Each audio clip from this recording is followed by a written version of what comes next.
Isa po sa mga paboritong puntahan ng mga turistang tulad ko dito sa Paris, France ay itong tinatawag nilang River Seine Cruise. Ito po specifically para doon sa mga gusto lamang na makakita ng mga magagandang tanawin at mga historical landmarks dito sa Paris, France nang hindi na kailangang lumakad pa ho ng napakalayo. May enjoy ninyo yung lahat ng fresh air at nice view at habang ito ay nakaupo lamang ho kayo. Kaya naman, tara na at sumakay na tayo sa River Seine Cruise.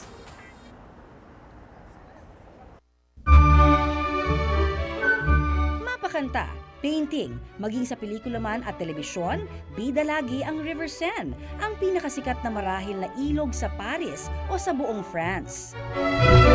Isa raw sa pinakamagandang paraan para libutin ang Paris at makita ang nagagandahang landmarks dito ay sa pamamagitan ng Seine River Cruise. Sosyal! Ito po, nakabili na tayo ng ticket para sa River Seine Cruise. It's 14 euros.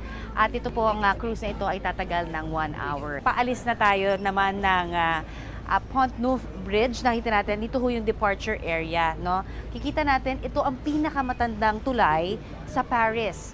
At ito pong River Seine Cruise na tinatawag para sa mga turista na gustong malibot at makita ang paligid po ng Paris without of course na yung hassle ng paglalakad, hindi ba nakaupo ka lang, malamig ang simoy ng hangin. At syempre, meron pang mga tour guide para masabi sa inyo kung ano specific na mga nakikita natin na mga historical places dito po sa paligid na ito. Pero alam niyo ha mga kapuso, ito hong Seine River, kung hindi niyo na itatanong, 777 kilometers lamang naman. Or, kung ihahalin tulad po natin yan, 32 times o 32 na beses po na pabalik-balik sa EDSA. Siyempre, dapat walang traffic. Ang pangalang Seine ng ilog na to mula raw sa isang Gallo-Roman goddess of the river. Pinaghihiwalay ng Seine River ang dalawang bahagi ng Paris na pinag-uugnay naman ng 37 tulay.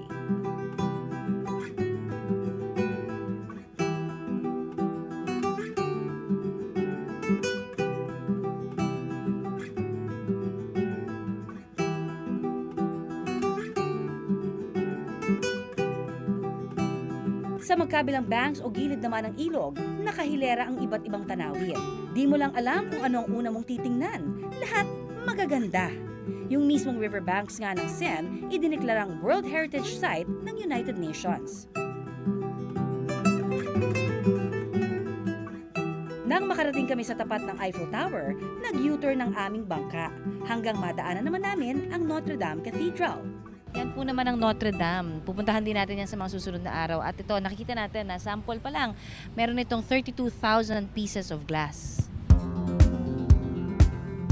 Nakikita na ho natin, isa sa mga, of course, famous na landmarks dito sa Paris ay ang Eiffel Tower. So, ayan, nasa harapan na natin siya ngayon.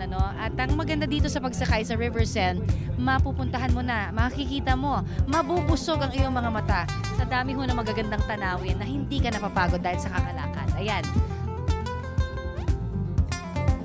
Mahaba pa ang ating lalakbayin mga kapuso. Tuloy-tuloy lang ang ating paglilibot dito sa Paris. Sakay ng bangka dito sa River Seine.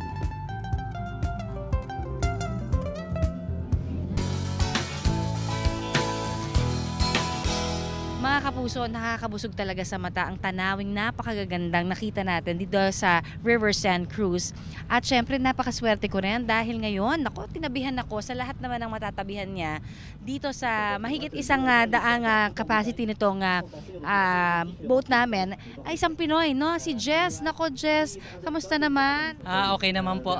Sabi mo sa akin, photographer ka talaga. So, ayan pala, talagang kailangan mo maglibot dahil nakaka-inspire para sa isang artist na tulad mo rin, di ba? Yung makakita ng magagandang lugar. Opo ma'am, sinasamantala ko kasi po minsan nakikita po sa Instagram, lahat-lahat po pag maganda po yung kuha mo, di pag pumunta sila ng Paris, pwede sila magpa-picture sa akin. Speaking of picture, alika mag-picture nga tayong dalawa, Jess, ha? Turo mo nga, ano ba yung mga susunod na mga bridges na? Ang susunod po natin na bridge yan po yung tinatawag na Alexander III. Yan po yung marami pong nagpapa-pre-wedding po dyan.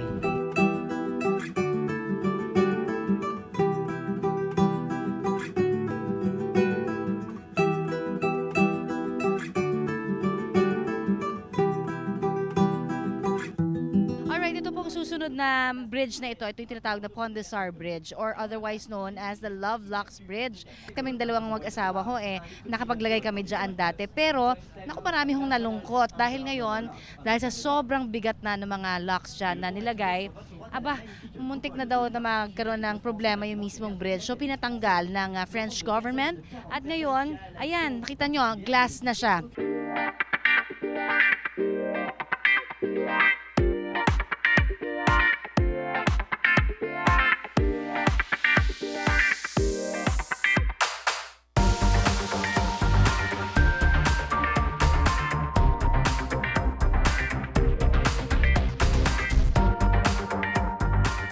Ito naman ang lowest bridge sa Paris.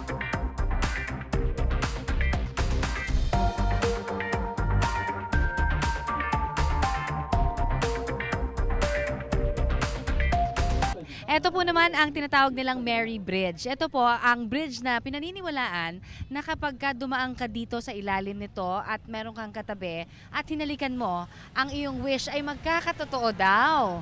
So far, ang wish ko nagkatotoo pero nasa Pilipinas Hi, honey.